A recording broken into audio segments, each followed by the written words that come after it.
السلام علیکم، میں سمیع ابراہیم اور آپ دیکھ رہے ہیں ہمارا یوٹیوب چینل۔ آج 10 مارچ ہے، بدھوار، سن 2021۔ میں امریکہ میں ہوں، نیو یارک میں، اور اپنے گھر سے آپ کے ساتھ مخاطب ہوں۔ اس سے پہلے رات کچھ لوگوں سے یہاں پر میل ملاقات ہوئی، میڈیا کو بھی دیکھا۔ تو پاکستان میں کیا ہو رہا ہے، دنیا کیا کر رہی ہے، ایسا لگتا ہے کہ بہت سارے ہمارے پاکستان میں جو کچھ ہو رہا ہے ہمارا میڈیا اس پہ فوکس نہیں کر رہا۔ 2-3 چیزیں میں آپ کو بتاتا ہوں جس پر بات کروں گا، اور یہ ہم دیکھنے کی کوشش کریں گے کہ یہ کتنی اہم ہے۔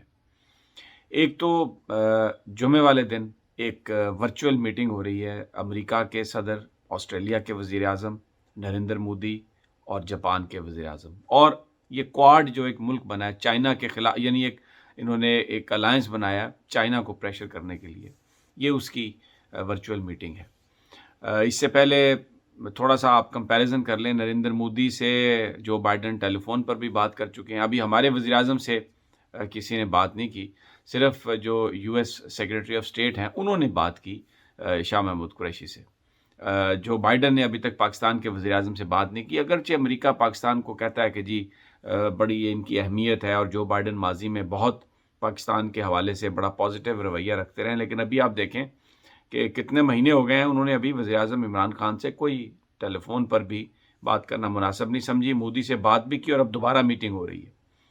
یہ کیوں ہو رہی ہے؟ کیونکہ برما جو میانمار ہے، وہاں پر اس وقت جو فوج نے اقتدار پر قبضہ کیا، اور ایک جو موومنٹ وہاں پر چل رہی ہے لوگوں کی، اس کو بہت زیادہ فنڈنگ جو ہے وہ باہر سے آ رہی ہے، کیونکہ ہسٹوریکلی جو وہاں کی فوج ہے اس کا چائنا کے ساتھ بڑا ایک زبردست ریلیشن شپ ہے۔ اگرچہ انڈیا اور جاپان کے ساتھ بھی تعلق ہے ان کی فوج کا، لیکن سب سے زیادہ کاؤنٹ جو کرتی ہے فوج وہ چائنا پہ ہے، تو وہ ملک جو ہے بڑا ایک اہم ہے۔ چائنا کو اگر آپ نے کوئی بڑا اسٹرانگ میسج دینا ہے تو اس حوالے سے وہ بڑا ایک اہم ملک ہے، اس لیے یہ بھی ایک ان کی جلدی میٹنگ ہو رہی ہے۔ دوسری جانب ہمارا میڈیا جس کا کوئی بہت زیادہ ذکر نہیں کر رہا، ایک افغانستان نے ایک میٹنگ بلائی ہے، رشیا نے ایک میٹنگ بلائی ہے افغانستان کے معاملے کے لیے۔ اس میں انہوں نے چائنا، پاکستان، رشیا اور اب افغان گورنمنٹ کو بھی بلایا ہے، اور مختلف جو طالبان جو ہیں ان کو بھی بلایا ہے، جو پرومیننٹ لیڈر ہیں افغانستان کے ان کو بلایا، لیکن انڈیا اس میں آؤٹ ہے۔ انڈیا کو رشیا نے بھی نہیں بلایا افغانستان کے مسئلے کے حل کے لیے، جبکہ دوسری جانب اسی ایشو پر امریکہ ایک کوشش کر رہا ہے کہ وزرائے خارجہ لیول پر ایک کانفرنس ہو جائے، جس میں وہ چاہتا ہے کہ ایران اور انڈیا بھی اس میں شامل ہو جائیں۔ تو یہ ایک انٹریکشن ہو جائے گی ایرانی وزیر خارجہ کی امریکی وزیر خارجہ سے، لیکن اس کے ساتھ ساتھ انڈیا کو بھی ایک رول مل جائے گا۔ تو وہ اپنے مفاد کے لیے بھرپور انداز میں کوشش کر رہے ہیں۔ اس وقت جو دنیا میں جو سیج وہ لگی ہوئی ہے، سٹیج جو ہے اس میں وہ اپنا جو کردار وہ ادا کر رہے ہیں، لیکن پاکستان میں یہ جس کی وجہ سے ہم یہ آج گفتگو آپ سے میں اس موضوع پہ کر رہا ہوں، پاکستان کو بالکل دبانے کی کوشش کی جا رہی ہے، امریکہ بھی دبانے کی کوشش کر رہے ہیں۔ اب آپ دیکھیں، ٹرکی کے ساتھ ہم نے ہیلی کاپٹرز کی ڈیل کی تھی، یہ گن شپ ہیلی کاپٹرز، اور بڑے زبردست ان کا دن اور رات میں حملہ کر سکتے ہیں کسی بھی ٹیمپریچر میں، بڑا ہائٹ پہ جا کر ریکانیسنس میشنز یعنی پوری جاسوسی کر سکتے ہیں۔ یہ 18 ہیلی کاپٹر پاکستان نے لینا تھا، اور تقریباً $1.5 ارب کی یہ ڈیل ہے، 2018 سے یہ ہوئی ہے، لیکن پینٹاگون نے اس پر سینکشنز لگائی تھیں ٹرکی پر، اس ہیلی کاپٹر میں جس کی وجہ سے ٹرکی جو ہے نا وہ اسلحہ نہیں بھیج سکتا۔ اس ہیلی کاپٹر میں جو انجن ہے وہ امریکی ساخت کا انجن ہے، اس لیے ٹرکی پابند ہے امریکہ سے کلیئرنس لینے کے لیے۔ تو انہوں نے پاکستان کے ساتھ جو ڈیل کی تھی وہ ٹرکی کو منع کیا ہے پینٹاگون نے کہ آپ سیل نہیں کر سکتے پاکستان کو۔ سینکشنز کیوں ہیں؟ سینکشنز اس لیے ہیں ٹرکی پر کہ ٹرکی نے یہ کہا تھا کہ ان کا جو ڈیفنس سسٹم ہے اس کے لیے ان کو پیٹریٹ میزائل چاہیے۔ جب امریکہ نے ٹرکی کو پیٹریٹ میزائل نہیں دیے تو ٹرکی نے رشیا سے ان کا ڈیفنس سسٹم لے لیا۔ اب امریکہ کو یہ بات پسند نہیں آئی، انہوں نے ٹرکی کے اوپر سینکشنز لگا دی، اور پاکستان کے حوالے سے انہوں نے کہا کہ جی اب آپ پر سینکشن ہے تو جو کلیئرنس ہے ہیلی کاپٹرز کے لیے 18 ہیلی کاپٹرز کے لیے جو پاکستان کو آپ نے دینا ہے وہ آپ کو سرٹیفکیٹ نہیں مل سکتا۔ اب پاکستان چاہتا ہے ٹرکی سے وہ ہیلی کاپٹر لینا کیونکہ وہ بڑی زبردست ڈیل ہے، نہیں دیں گے تو پاکستان کے پاس ایک آپشن ہے کہ ہم چائنا کے پاس جائیں۔ ہر طرف سے جو کچھ بھی آپ کرنے کی کوشش کر رہے ہیں آپ کو آپشن ایک ہے اور وہ آپشن ہے چائنا کی۔ چائنا کے ساتھ ہی پاکستان کا معاملہ جو ہے وہ آگے بڑھے گا۔ اب یہ بڑے ہی اہم ایشوز ہیں، اس میں انڈیا امریکہ کو بھرپور انداز میں استعمال کر رہا ہے، اپنی پوری لیوریج دے رہا ہے چائنا کے ساتھ معاملات کے حوالے سے۔ تو دوسری جانب جو پاکستان کے اندر یہ جو ہم کیا کر رہے ہیں، ہم ابھی تک ہمارا پرابلم یہ ہے کہ ہماری بیوروکریسی میں، ہماری ایون فوج میں، ہماری ایگزیکٹو میں وہ لوگ موجود ہیں جو امریکہ سے ٹرینڈ ہیں، جن کے امریکی حکام سے یا ذاتی تعلق ہیں یا اسٹیٹ لیول پر بھی تعلق ہیں، اور وہ ہر چیز پہ رکھنا ڈالتے ہیں اور پاکستان کو یہ بتانے کی کوشش کر رہے ہیں کہ امریکہ کے بغیر پاکستان کا مستقبل نہیں ہے۔ ہمیں بیسیکلی میں پچھلی اپنی کئی ویڈیوز میں کہہ چکا ہوں، ہمیں سیکھنے کی ضرورت ہے۔ آپ انڈیا کو دیکھیں، ذرا کمپیریزن کر لیں۔ آج انڈیا کے تعلقات ایران سے بھی اچھے، انڈیا کے تعلقات اسرائیل سے بھی اچھے۔ اب ایران اور اسرائیل دونوں ایک دوسرے کی جان کے دشمن ہیں یعنی اسرائیل نے حملہ کیا ہے ایرانینز پر اور وہاں پر ان کے جرنیلوں کو مارا ہے اور پتہ نہیں کیا کچھ وہ کرتا ہے، ان کے نیوکلیئر انسٹالیشن پر ماضی میں حملہ کر چکا ہے، لیکن انڈیا نے ان دونوں کے تعلقات کو اپنے ساتھ بہتر بنا کے رکھا۔ ہمیں بیسیکلی یہ سیکھنے کی ضرورت ہے۔ ہماری جو خارجہ پالیسی ہے وہ اس وقت بالکل ایک سٹیج پہ ایک جگہ پہ آ کر رک گئی ہے۔ اس میں کوئی شک نہیں کہ ہمارے اقتصادی بڑے معاملات ہیں اور ہم نے ان کو آگے لے کے چلنا ہے۔ ہمیں کسی نے نہ فیٹف پہ رعایت دی ہے، کسی طرح بھی ہمیں کوئی رعایت نہیں دی۔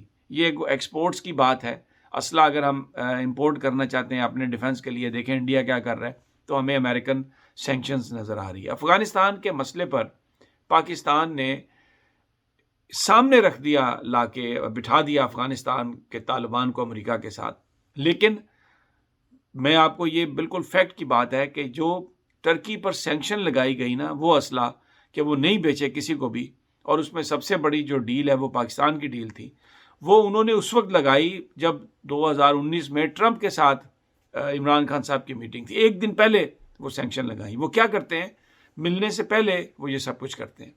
اب رشیا نے جو کانفرنس بلائی ہے پاکستان کے لیے، یہ ایک ہسٹورک موقع ہے کہ پاکستان رشیا کے ساتھ اپنے تعلقات کو بہتر بنائے۔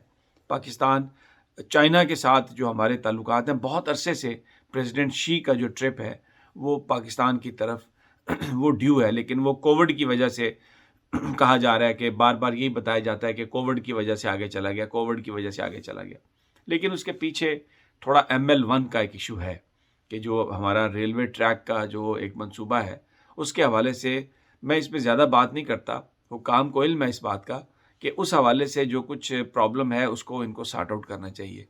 ساری دنیا جو ہے اس وقت امریکہ پاکستان کو دبا رہا ہے، ویسٹ جو ہے وہ پاکستان کو دبا رہا ہے، اور چائنا کے ساتھ جو معاملہ ہے وہ ایک ایسی سٹیج پہ آ گیا ہے۔ آپ یہ دیکھیں کہ جو برما ہے ماضی کا، جو میانمار ہے، وہاں پر وہ جو ایک موومنٹ چل رہی ہے، بالکل ہم سمجھتے ہیں کہ ڈیموکریسی ہونی چاہیے، لیکن اس وقت وہاں پر جو فنڈنگ آ رہی ہے اس ساری موومنٹ کو، اس کے بڑے محرکات ہیں کہ ملٹری نے کیوں یہ سب کچھ کیا، اس کو بھی دیکھنے کی بہت ضرورت ہے۔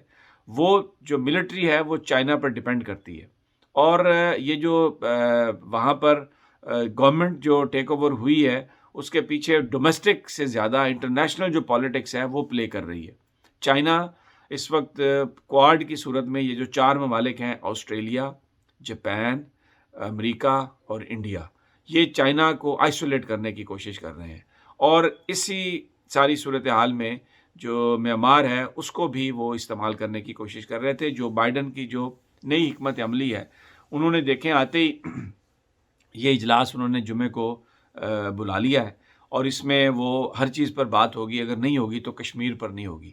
ہیومن رائٹس کا ایشو میانمار کی ڈسکشن ہوگی، ہیومن رائٹس کا ایشو جو ہے ہانگ کانگ کا ایشو ہوگا ڈسکس وہاں پہ، لیکن جو کشمیر میں جو ہیومن رائٹس کی وائلیشن ہو رہی ہے، کشمیر کے اندر جو ظلم ہو رہا ہے اس حوالے سے نہ امریکہ بات کرنے کے لیے تیار ہے. وہ صرف ایک بات کہتے ہیں اپنی اسٹیٹ ڈپارٹمنٹ اپنی بریفنگ میں کہ ہماری ہسٹوریکل پوزیشن وہی ہے اور ہم نے کچھ چینج نہیں کیا، لیکن کبھی اس کو یونین ٹیریٹری کہہ دیتے ہیں، کبھی انڈیا کا کشمیر کہہ دیتے ہیں، پھر بعد میں اس کی وضاحتیں دیتے ہیں. میں آپ کو یقین سے کہہ رہا ہوں ایک منافقت جسے ڈپلومیسی کہا جاتا ہے نا، اس کا ہمیں سامنا ہے. اور یہاں پر بالکل ایک ہو کا عالم ہے واشنگٹن ڈی سی میں پاکستان کے حوالے سے. مجھے یہاں پر نہ پاکستانی ڈائسپورا کچھ کرتا ہوا نظر آ رہا ہے. دیکھیں وہ کیسے کر سکتے ہیں پاکستانی ڈائسپورا؟ ان کو اسٹیٹ کی، پاکستان کی حکومت کی اور جو کشمیری لیڈرشپ ہے ان کے معاملہ چاہیے. اب اتفاق کی بات ہے کیونکہ اب مئی میں کشمیر کا الیکشن آ رہا ہے، تو جو ساری جو کشمیر کی ہماری جو فورسز ہیں، جو پولیٹیکل فورسز ہیں، وہ وہاں پر انتخابات میں مصروف ہوگی. ہمیشہ انتخاب سے پہلے جو ہے نا ایک لیم ڈک پیریڈ ہوتا ہے، اور اس میں آپ دیکھیں انڈیا کس طریقے سے سارا کام کر رہا ہے. ہم نے جو وہ قدم اٹھائے کہ جی سی بی ایم اٹھا رہے ہیں ہم، اور ڈی جی ایم اوز کے لیول پہ بھی گفتگو ہو گئی، آپ نے سب کچھ کر دیا، ان کو آفر بھی کر دی، لیکن مجھے بتائیے ایکسکیوز می کہ انڈیا اس میں کیا کر رہا ہے؟ انڈیا کی طرف سے کوئی پازیٹیو آپ کو رسپانس آیا کہ جی لائن آف کنٹرول کی وائلیشن نہیں ہو رہی؟ بھائی لائن آف کنٹرول کی وائلیشن ہو یا نہ ہو، کشمیر کے اندر جو وہ وائلیشن کر رہا ہے، کشمیریوں کو وہ جو مار رہا ہے، وہ سب کہاں پر ہے؟ تو پاکستانی میڈیا انفارچونیٹلی ان چیزوں کو ہائی لائٹ نہیں کر رہا. یہ بہت امپورٹنٹ ڈیولپمنٹس ہیں جو ہمارے ارد گرد ہو رہی ہیں، اس سے ہمارا مستقبل ڈائریکٹلی وابستہ ہے، سی پیک ڈائریکٹلی وابستہ ہے. اور دیکھیں ایک طرف پاکستان کو انٹرنیشنلی دبایا جا رہا ہے، اور دوسری طرف آپ پاکستان کے اندر دیکھیں، یہ آپ کو سمجھ آئے گی کہ وہاں پر یہ ٹرموائل کیوں ہے. حکومت کی تبدیلی یا پاکستان کی فوج کو یا پاکستان کی ایجنسیز کو نشانہ کیوں بنایا جا رہا ہے، آپ کو سمجھ آئے گی. یہ ڈبل ایج ویپن ہے. باہر سے پاکستان کو آئسولیٹ کریں، اسلحے کی ایکسپورٹ پاکستان کو رکوائیں، اور انڈیا کا رول افغانستان میں بڑھانے کی کوشش کریں. پاکستان کے لیے اس کے علاوہ کوئی چارہ نہیں ہے سارے. اور پاکستان کے اندر ڈومیسٹک جو پولیٹیکل فورسز ہیں ان کو اس طریقے سے آپ نے الائن کر دیا ہے کہ پاکستان کے اندر ایک غیر یقینی صورتحال پیدا ہو. آپ دیکھیں پچھلے 2 دنوں میں سٹاک مارکیٹ میں کیا ہو رہا ہے، نقصان کس کا ہو رہا ہے؟ یہ قیمتیں آپ نیچے ہوں گی پاکستان کے لوگوں کا، پاکستان کے عوام کا. وہ لوگ کر رہے ہیں جو پاکستان کے سسٹم کو بظاہر کہہ رہے ہیں کہ ہم بہتر بنانے کی کوشش کریں گے. ایک عجیب اسے کہتے ہیں الٹی گنگا چل رہی ہے پاکستان میں. میڈیا بھی انہی چیزوں کو، جی فیصل واڈا کو اجازت مل گئی، فیصل واڈا کو اجازت نہیں ملی، یوسف رضا گیلانی کا یہ ہو گیا، ایسے ایشوز میں پوری قوم کو الجھا دیا ہے، پھنسا دیا ہے، جس کا پاکستان کے مستقبل سے کوئی تعلق نہیں. یہ فیک چیز ہے. یوسف رضا گیلانی آئے، کوئی اور آئے، آپ یقین کریں یہ جو کرپٹ پولیٹیکل لیڈرشپ ہے یہ پاکستان کے مسائل کی وجہ ہے، یہ پاکستان کے مسائل کا حل نہیں ہے. تو اس کو یہ ایک ہم پر جو چیزیں مسلط کی جا رہی ہیں اور اصل ایشوز پر کوئی بات تک نہیں کر رہا، اس کا نقصان پاکستان کو بہت ہو رہا ہے. میں انشاءاللہ مزید آپ کو انفارمیشن دوں گا. میں نے واشنگٹن بھی جانا ہے، کوشش کروں گا کچھ لوگوں سے ملاقات بھی ہو، تو یہاں پر کیا پلاننگ ہو رہی ہے پاکستان کے حوالے سے، کیا یہ لوگ سوچ رہے ہیں، انشاءاللہ آپ کو اس کی بھی دوں گا ساری آگاہی.